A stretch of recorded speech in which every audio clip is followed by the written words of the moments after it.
Hi, this is Deddy Corbuzier. A plus is useless. Sekitar 4 tahun yang lalu saya mengadakan sebuah seminar di sekolah ternama. Dan hasil seminar saya sangat amat mengguncang sekolah tersebut. Karena setelah itu banyak guru-guru dan kepala sekolah yang datang ke saya mengatakan bahwa yang saya katakan tidak layak dikatakan untuk para murid yang mendengarkan pada saat itu. Karena saya lebih pro ke murid dibandingkan ke sekolah tersebut. Tapi saya akan mengatakan ini lagi ke Anda supaya Anda bisa mendengarkan apa yang saya katakan pada saat itu, walaupun dalam waktu yang singkat karena hanya dalam bentuk rekaman suara saya. Pertama, saya ingin mengatakan dulu bahwa sekolah itu penting. Oke? Jadi bukan mengatakan bahwa Anda tidak harus sekolah, jangan sampai ke sana larinya. Tapi saya ingin mengatakan bahwa walaupun sekolah itu penting, banyak hal yang salah di dalam sekolah, terutama di Indonesia. Mengapa? Begini saja. Anda pasti tahu bahwa banyak sekali anak-anak yang jelek nilai sekolahnya atau tidak baik di sekolah, tapi besarnya bisa sukses. Sedangkan anak-anak yang sukses di sekolah, saya tidak mengatakan mereka tidak bisa sukses, tapi banyak sekali yang akhirnya kerja menjadi pegawai biasa. Kenapa hal itu bisa terjadi? Karena masa depan tidak ditentukan oleh sekolah. Kalau Anda lihat bahwa apa sih yang ingin dibentuk oleh sekolah? Menurut saya hanya satu. Sekolah ingin membentuk anak-anaknya untuk menjadi guru. Ya. Jadi guru matematika ingin membuat anak-anaknya menjadi guru matematika. Guru sejarah ingin membuat anak-anak yang belajar menjadi guru sejarah. Begitu juga dengan guru-guru lainnya. Anehnya, kalau kita ambil seorang guru, ambil saja guru matematika, lalu kita berikan dia tes tentang geografi, saya berani yakin bahwa guru matematika tersebut tidak bisa menguasai geografi. Atau guru kimia, kita tes seni rupa, saya yakin guru kimia tersebut tidak bisa melakukan tes seni rupa atau nilainya jelek. Atau guru seni rupa, kita tes olahraga, pasti dia juga tidak bisa olahraga dengan nilai baik. Lalu mengapa kalau guru-guru tersebut tidak bisa melakukan hal yang lain dengan baik, tapi murid-muridnya dipaksakan untuk mendapatkan semua nilainya baik? Aneh kan? Kalau gurunya saja hanya menguasai satu mata pelajaran, mengapa semua murid harus menguasai semua mata pelajaran? Ya, mungkin untuk dasar katanya.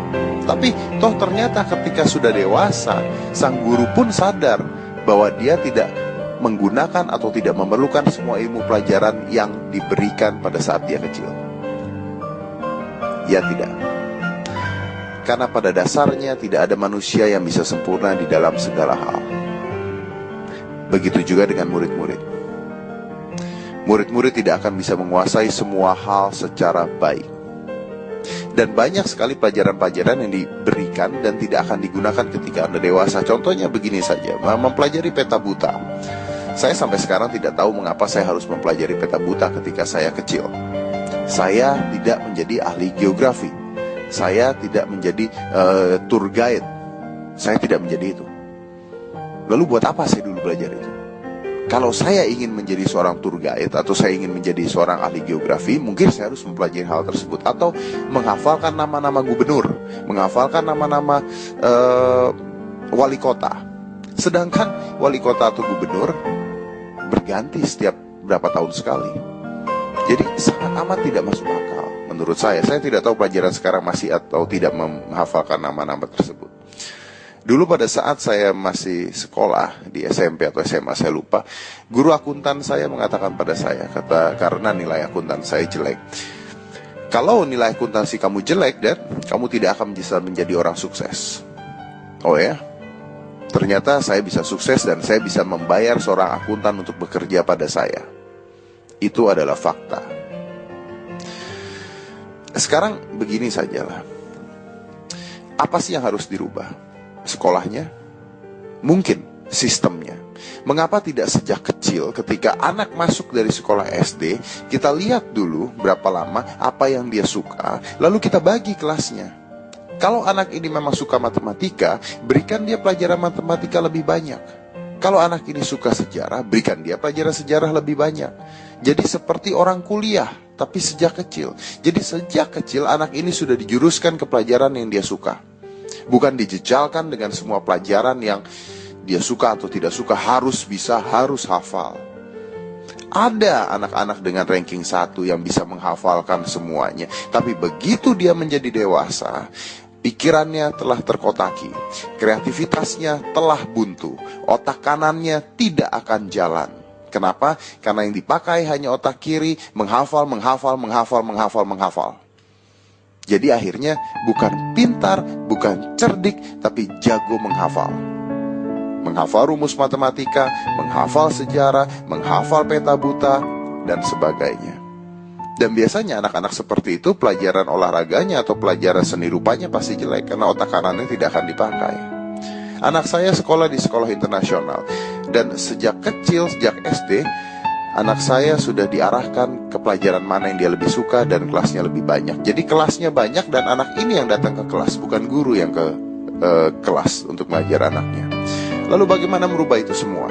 Memang susah karena sekolah pasti tidak akan ingin merubah, butuh tahunan untuk merubah itu. Saya harap satu saat bisa.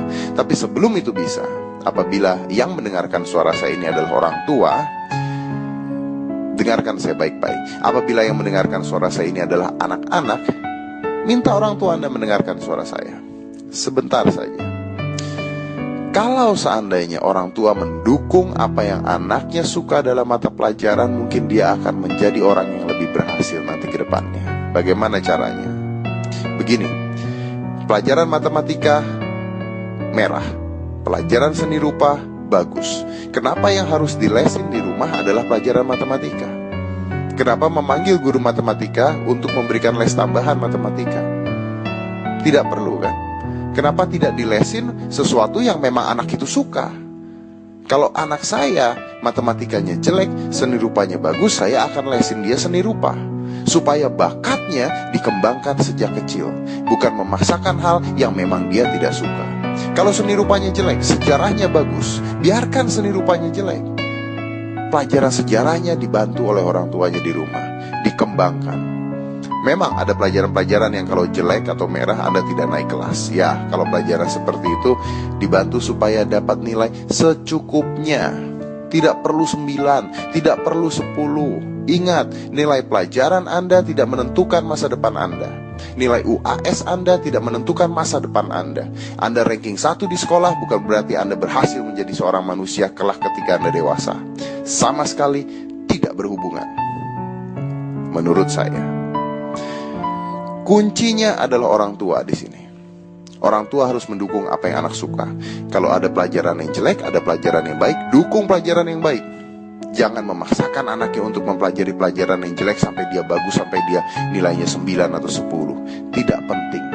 Tidak perlu takut untuk mendapatkan nilai jelek. Tidak perlu takut untuk tidak naik kelas. Tidak naik kelas bukan berarti masa depan Anda hancur.